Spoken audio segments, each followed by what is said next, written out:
Election tone పెట్టి వచ్చేసారా? అదే చూసి వచ్చాం. బాగానే ఉంది సార్, కొత్త కూడా బాగుంది సార్.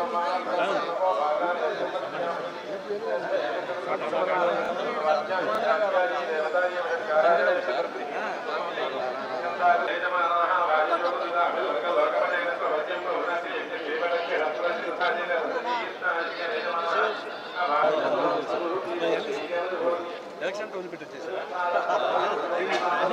అదే చూసి వచ్చాం. బాగానే ఉంది సార్, కొత్త కూడా బాగుంది సార్.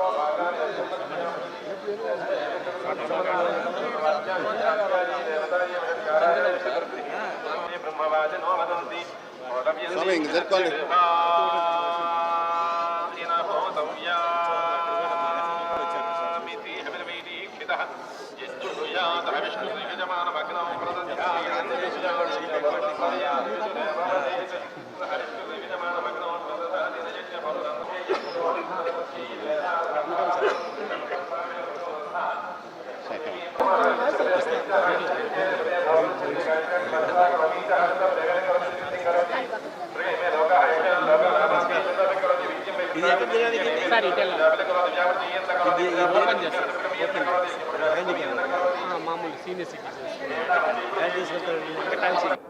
ఈ తిరుపతి లడ్డు వివాదం రాజకీయ నాయకులందరూ కూడా నోరు అదుపులో పెట్టుకోవడం మంచిది, మాట్లాడడం మంచిగా నా ఉద్దేశం. కల్తీ జరిగిన మాట వాస్తవమే, దాని దోషం శిక్షించాల్సిన మాట వాస్తవమే. ఎగ్జిక్యూటివ్ ఆఫీసర్ సహా వాళ్ళందరూ కూడా శిక్షించాల్సిందే ఎస్కేప్ కావడానికి వెళ్ళి. అది చట్టం పని చేస్తూ ఉంది. కానీ అటు అధికార పార్టీ ప్రతిపక్ష పార్టీ వాళ్ళు పొలిటికల్ స్వార్థపూరిత పొలిటికల్ మేనేజ్ కోసం పద్దాకా ఈ రెఫరెన్స్ ఇచ్చి లడ్డుల పైన మాట్లాడుతున్నారు. మేము ఈ రాజకీయ లబ్ధి కోసం ఫైట్ చేసుకోండి, కానీ దేవుణ్ణి అడ్డం పెట్టుకోవాలి. ఇప్పుడు కోట్లాది మంది డివోటీస్ భక్తులు, నేను మన తెలంగాణకి వచ్చి చెప్తున్నాను, కోట్లాది భక్తులు హర్ట్ అయిపోతున్నారు, బాధపడిపోతున్నారు. గడ్డలో ఏం జరిగిందో ఏంటో వాళ్ళకి తెలియదు.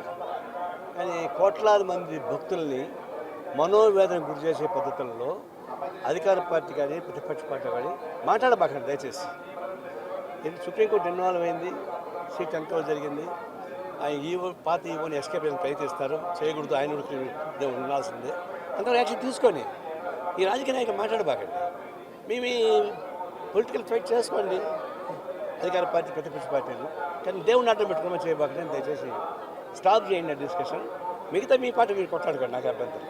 కుస్తీ పట్టుకోండి, కొట్లాడుకోండి, ఒకటి నరుక్కోండి, నాకు అభ్యంతరం. బట్ దేవుణ్ణి అడ్డం పెట్టుకొని చేయబాకండి.